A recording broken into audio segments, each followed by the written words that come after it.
ఒక మెడికల్ షాప్లో ఒక ఆయన కనపడ్డాడు నాకు. ఏదో వ్యాధి పేరు చెప్పి మందు అడిగాడు. అతను ట్యాబ్లెట్ ఇచ్చాడు. ఆయన ఆ ట్యాబ్లెట్ చూసి అన్నాడు, ఇది 15 రోజులు వాడానండి, తగ్గలేదన్నాడు.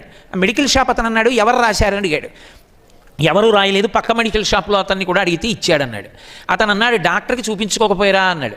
అంటే అతను నవ్వేసి, ఇంకేదైనా ఉంటే ఇద్దరు కాస్త చీప్గా ఉన్నది అన్నాడు. అంటే అతను నవ్వేసి ఏదో ట్యాబ్లెట్ ఇచ్చాడు. ఓ వారం వేసుకుని డాక్టర్ దగ్గరికి వెళ్ళాను నేను. అతను నాకు బాగా సన్నిహితుడు. నేను మెట్లు దిగిపోయాక అడిగా, ఏమయ్యా డాక్టర్ దగ్గరికి వెళ్లకుండా ఇలా ఎందుకు వాడుతున్నావు మెడికల్ షాపుల్లో అని. అతను అన్నాడు నాతో, డాక్టర్ గారి దగ్గరికి వెళితే 200 ఫీజు, బోల్డ్ అన్ని టెస్టులు, కోటేశ్వరరావు కొడుకు తెల్లవారితే ఎంసెట్ రాశాడు, వాడికి ఇంజనీరింగ్ ఫీజు కట్టాలి, పుస్తకాలు కొనాలి, ఇన్ని చేయించుకుంటే ఎక్కడి నుంచి వస్తుందండి, అదే తగ్గిపోతుంది, పర్వాలేదు లేదు, అందుకే ట్యాబ్లెట్ మెడికల్ షాప్లో అడిగానన్నాడు. నాకు ఎంత బాధేసిందో. తల్లిదండ్రులు వైద్యం చేయించుకోవడం మానేసి ట్యాబ్లెట్లు వేసుకుని మెడికల్ షాప్లో బ్రతుకుతున్న వాళ్ళు ఉన్నారు. చీర మంచిది కొనుక్కోవడం మానేసి మీకోసం డబ్బులు దాస్తున్న వాళ్ళు ఉన్నారు. తాము బంగారం చేయించుకోవడం మానేసి మీ పెళ్లికి రేపు నగల కోసం దాస్తున్న వాళ్ళు ఉన్నారు. అటువంటి అమ్మని నాన్నని మోసం చేయడం, అమ్మా నాన్న చెప్పినట్టు బ్రతకకపోవడం కృతజ్ఞత.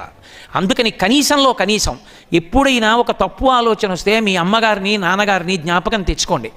వాళ్ళు మిమ్మల్ని చూసి సంతోషించేలా మనం సంస్కారంతో బ్రతకాలి అని జ్ఞాపకం ఉంచుకోండి. ఈ దేశానికి గౌరవం తేగలిగిన వాళ్ళు మీరే.